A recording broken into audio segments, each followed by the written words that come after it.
Single phase submersible pump starter panel का control wiring किस प्रकार से किया जाता है उसके बारे में सीखेंगे। दोस्तों, इस स्टार्टर पैनल में ये सारे कंपोनेंट लगे होते हैं। हमारा पंप सेट कितना करंट ले रहा है उसे जानने के लिए एम्पियर मीटर लगा होता है। सप्लाई वोल्टेज जानने के लिए वोल्ट मीटर लगाया होता है। ओवरलोड प्रोटेक्शन के लिए सिंगल पोल एमसीबी लगाई होती है। पंप सेट को चालू बंद करने के लिए ऑन ऑफ बटन लगा होता है।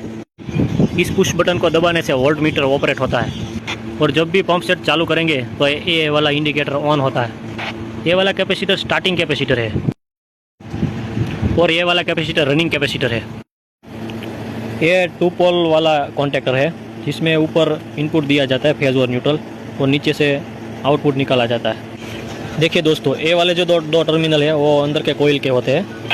A1 और A2 ये 2 टर्मिनल होते हैं। दोस्तों, ये वाला कंपोनेंट है उसे टर्मिनल ब्लॉक कहते हैं जिसमें पावर सप्लाई के केबल और पंप के केबल को कनेक्ट किया जाता है। दोस्तों, ये जो हमारे सारे कंपोनेंट है उसकी वायरिंग जो स्टार्टर पैनल में किस प्रकार से की जाती है वो हम फटाफट से अब स्टार्ट करते हैं। दोस्तों, हमारा जो घर का सप्लाई होता है सिंगल फेज सप्लाई, उसके जो फेज और न्यूट्रल वायर है उसको इस टर्मिनल ब्लॉक है उसके पहले और दूसरे कॉन्टैक्ट में कनेक्ट कर देते हैं। अब दोस्तों, हमारा जो सबमर्सिबल पंप है उसके केबल के जो 3 वायर होते हैं RYB यानी कि रनिंग वायर, स्टार्टिंग वायर और कॉमन वायर, उसको यहाँ तीसरे, चौथे और 5वें टर्मिनल में कनेक्ट कर देते हैं। दोस्तों, ये लाल वायर है वो रनिंग वायर है और पीला वायर है वो स्टार्टिंग वायर है और जो ब्लू वायर है वो कॉमन वायर है। अब दोस्तों, हम क्या करेंगे, ये जो हमारा टर्मिनल ब्लॉक है उसका जो पहला टर्मिनल है जिसमें हमने फेस कनेक्ट किया उसमें एक वायर को कनेक्ट करके सीधा एमसीबी के इनपुट में कनेक्ट कर देंगे। अब एमसीबी के आउटपुट में हम एक वायर के टुकड़े को जोड़ के एम्पियर मीटर के पहले टर्मिनल में कनेक्ट कर देंगे। दोस्तों, अब हमारा जो एम्पियर मीटर है उसके आउटपुट टर्मिनल में एक वायर को जोड़ के सीधा यहाँ पे कॉन्टैक्टर है उसके पहले टर्मिनल में हम कनेक्ट कर देते हैं। दोस्तों, अब हम न्यूट्रल वायर की वायरिंग करेंगे। टर्मिनल ब्लॉक के जो दूसरा कॉन्टैक्ट है उसमें एक वायर का टुकड़े को जोड़ के कॉन्टैक्टर के ऊपर दूसरे टर्मिनल में हम कनेक्ट कर देंगे।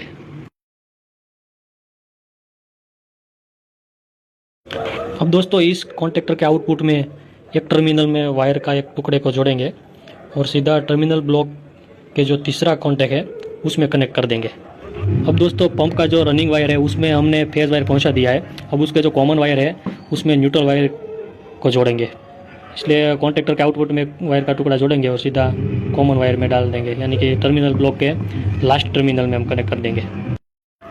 दोस्तों, हमारा जो पंप सेट है उसका जो स्टार्टिंग वायर है पीले कलर का उसमें कैपेसिटर की वायरिंग की जाती है। अब वो कैपेसिटर की वायरिंग किस प्रकार से होती है वो आगे देखते हैं। दोस्तों, ये वाला कैपेसिटर रनिंग कैपेसिटर है और ये वाला जो बड़ा कैपेसिटर है वो स्टार्टिंग कैपेसिटर है। अब दोस्तों, दोनों कैपेसिटर के एक वायर को हम साथ में मिला के और ये जो टर्मिनल बॉक्स है उसके चौथे टर्मिनल में हम कनेक्ट कर देते हैं। देखिए दोस्तों, इस प्रकार से हमने कैपेसिटर के एक वायर को हमने इस टर्मिनल ब्लॉक्स में कनेक्ट कर दिया है। दोस्तों, अब हम क्या करेंगे कि जो हमारा रनिंग कैपेसिटर है उसमें उसका जो पहला सिरा है एक वायर है उसको हम कॉन्टैक्टर के आउटपुट में कनेक्ट कर देंगे फेस के साथ। दोस्तों, इसमें ध्यान रखने वाली बात यह है कि रनिंग कैपेसिटर का जो इधर कनेक्ट किया है वायर वो कॉन्टैक्टर के आउटपुट में ही कनेक्ट करना है, एक खास ध्यान रखना है।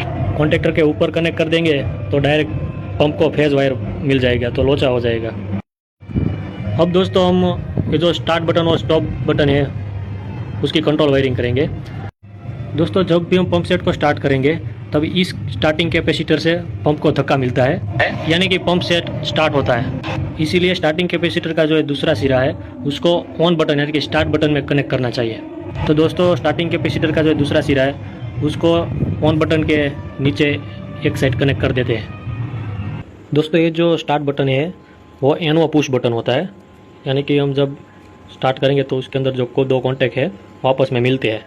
दोस्तों, ये जो स्टार्ट बटन हमने यूज़ किया है वो 2 एलिमेंट प्रकार का है यानी कि 2 NO उसके अंदर लगे होते हैं। दोस्तों, इसमें 2 एलिमेंट है, इसमें से हम एक एलिमेंट का उपयोग इस स्टार्टिंग कैपेसिटर के लिए करेंगे और जो दूसरा एलिमेंट है उसका उपयोग हम कॉन्टैक्टर के होल्डिंग के लिए करेंगे। यानी कि हमारा जो स्टार्ट बटन को हम दबा के छोड़ देंगे तब हमारा कॉन्टैक्टर ऑन रहना चाहिए, उसकी वायरिंग हम आगे करेंगे। देखिए दोस्तों, स्टार्टिंग कैपेसिटर का एक सिरा है उसको हमने इस एलिमेंट में नीचे कनेक्ट कर दिया है। दोस्तों, अब एम्पियर मीटर का जो दूसरा टर्मिनल है आउटपुट टर्मिनल उसमें एक वायर के टुकड़े को कनेक्ट करेंगे और इस वाले एलिमेंट में हम ऊपर कनेक्ट कर देंगे। अब दोस्तों हम स्टार्ट पुश बटन को दबाएंगे तो फेज वायर है वो कैपेसिटर से होकर स्टार्टिंग वाइंडिंग में मिल जाएगा और स्टार्टिंग कैपेसिटर का धक्का लगने से मोटर स्टार्ट होगा। देखिए दोस्तों, स्टार्टिंग कैपेसिटर को हमने पावर पहुंचा दिया तो उसके साथ ही ये जो कॉन्टेक्टर है उसकी कोयल को भी सप्लाई मिलना चाहिए, तभी हमारी मोटर स्टार्ट होती है। दोस्तों उसके लिए हम क्या करेंगे, ये जो हमारी एमसीबी है उसके आउटपुट में एक वायर के टुकड़े को कनेक्ट करेंगे और स्टार्ट बटन है उसके ऊपर एक एलिमेंट में हम कनेक्ट कर देंगे। अब दोस्तों एक वायर के टुकड़े को इसी एलिमेंट के नीचे कनेक्ट करेंगे और स्टॉप बटन के नीचे कनेक्ट कर देंगे। दोस्तों पंप को बंद करने के लिए स्टार्ट बटन के सीरीज में इस स्टॉप बटन को लगाया जाता है। दोस्तों अब हम क्या करेंगे, ये जो स्टॉप बटन है उसके आउटपुट में एक वायर के टुकड़े को कनेक्ट करेंगे और सीधा कॉन्टेक्टर के अंदर जो कोयल होती है उसका जो A1 टर्मिनल होता है उसमें कनेक्ट कर देंगे। देखिए दोस्तों, ये जो 2 टर्मिनल है उसमें से एक टर्मिनल हम कनेक्ट कर देते हैं। दोस्तों कॉन्टेक्टर की कोयल को हमने फेस पहुंचा दिया है, अब न्यूट्रल की बारी है। न्यूट्रल के लिए कॉन्टेक्टर के इनपुट में हमने न्यूट्रल कनेक्ट किया ही है, तो उसमें एक वायर के टुकड़े को हम कनेक्ट करेंगे और नीचे कोयल के दूसरे सिरे पे हम लगा देंगे। दोस्तों स्टार्ट बटन को हम पुश करेंगे तो हमारा जो फेज वायर है उसके 2 रास्ते हो गए हैं।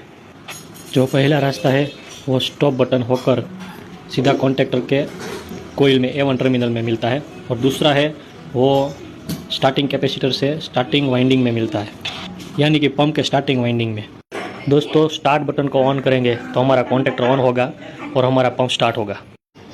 लेकिन दोस्तों जब हम स्टार्ट बटन को छोड़ देंगे तो हमारा कॉन्टेक्टर है वो बंद हो जाएगा। उसको चालू रखने के लिए उसको होल्ड में रखना होगा, तो अब उसकी वायरिंग करते हैं। दोस्तों स्टार्ट पुश बटन हम दबाएंगे तो कॉन्टेक्टर की जो कोयल का A1 टर्मिनल है उधर फेज मिलेगा और कॉन्टेक्टर ऑन होगा। जब हम स्टार्ट बटन को छोड़ देंगे तो कॉन्टेक्टर के कोयल को सप्लाई भी नहीं मिलेगा और कॉन्टेक्टर ऑफ हो जाएगा। इसीलिए हमारे पंप सेट को चालू रखने के लिए कॉन्टेक्टर को होल्ड में रखना चाहिए, यानी कि कॉन्टेक्टर ऑन रहना चाहिए। देखिए दोस्तों, हम स्टार्ट बटन को पुश करेंगे और ऑन करेंगे तो कॉन्टेक्टर के A1 टर्मिनल में फेज सप्लाई मिलेगा, यानी कि कॉन्टेक्टर ऑन होगा। तभी उसी समय हमको कॉन्टेक्टर से आउटपुट में फेज मिलेगा। उस फेज वायर के साथ हम कनेक्ट करेंगे एक वायर के टुकड़े को और सीधा स्टॉप बटन है उसके नीचे कनेक्ट कर देंगे। देखिए दोस्तों, अब हम स्टार्ट बटन को प्रेस करेंगे तो हमारा फेज है वो कॉन्टेक्टर की कोयल A1 टर्मिनल में मिलेगा और कॉन्टेक्टर ऑन होगा। और जब हम स्टार्ट बटन को छोड़ देंगे तो यहाँ पे हमने जो लिंक लगाई है उसकी वजह से फेज वायर जो है वो कॉन्टेक्टर को मिलता ही रहेगा। देखिए दोस्तों कुछ इस प्रकार से। अब दोस्तों वोल्ट मीटर की बारी है। वोल्ट मीटर का कनेक्शन करने के लिए एम्पियर मीटर के जो आउटपुट में जो वायर कनेक्ट किया है उसके साथ एक छोटे से वायर के टुकड़े को कनेक्ट करेंगे और पुश बटन में कनेक्ट कर देंगे। पुश बटन के आउटपुट में एक टुकड़े को कनेक्ट करेंगे और वोल्ट मीटर के एक टर्मिनल में कनेक्ट कर देंगे। अब फेस पहुंचा गया है। अब न्यूट्रल की बारी। न्यूट्रल के लिए हम क्या करेंगे कि वोल्ट मीटर के दूसरे टर्मिनल में एक वायर को कनेक्ट करेंगे और सीधा कॉन्टेक्टर के ऊपर कनेक्ट कर देंगे न्यूट्रल के साथ। जब भी पंप को स्टार्ट करेंगे तो ये वाला इंडिकेटर ऑन होता है, तो इसकी वायरिंग करेंगे। उसके लिए क्या करेंगे, ये जो हमारा वोल्ट मीटर है उसके साथ न्यूट्रल कनेक्ट किया है उसके साथ एक वायर के टुकड़े को कनेक्ट करेंगे और इंडिकेटर में कनेक्ट कर देंगे। बाद में स्टॉप बटन के आउटपुट में एक वायर के टुकड़े को कनेक्ट कर देंगे। अब जब भी हम पंप को स्टार्ट करेंगे तब फेज वायर है वो यहाँ से स्टॉप बटन से मिल जाएगा और न्यूट्रल वायर है वोल्ट मीटर से मिल जाएगा और इंडिकेटर चालू होगा। तो दोस्तों अब हमारा ये स्टार्टर पैनल का वायरिंग कंप्लीट हो चुका है। अगर आपको ये वीडियो पसंद आया है तो लाइक कीजिए, शेयर कीजिए और सब्सक्राइब करना मत भूलिएगा दोस्तों। और कुछ भी ऐसा डाउट हो तो आप कमेंट करके भी पूछ सकते हैं।